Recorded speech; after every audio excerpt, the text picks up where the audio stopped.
নমস্কাৰ প্ৰিয় দৰ্শকবৃন্দ, আপোনালোকে চাই আছে টি টাইমছ ইউটিউব চেনেলৰ যোগেদি। এইখন হৈছে চোৱাৰমাৰী গাঁৱৰ মহিলাসকলে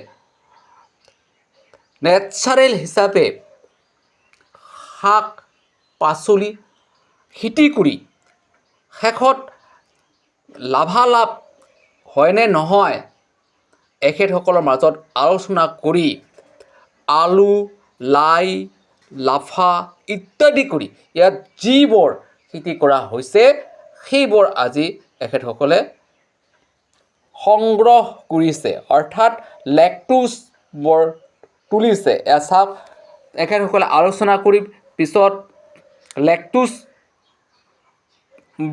তুলি এখেতসকলৰ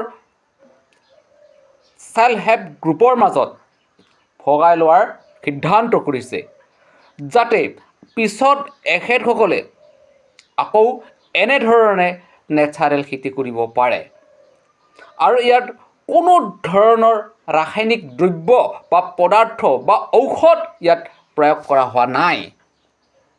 ই নেচাৰেল, নিজেই তৈয়াৰ কৰা সাৰ, গোবৰ ইত্যাদি দি পেলাই ইয়াত খেতি কৰা হৈছে।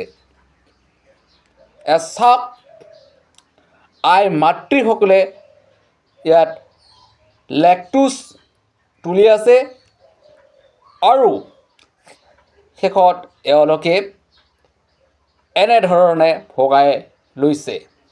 গতিকে মই আজিলৈ আহিছোঁ। জয় হিন্দ, নাম ৰাচং।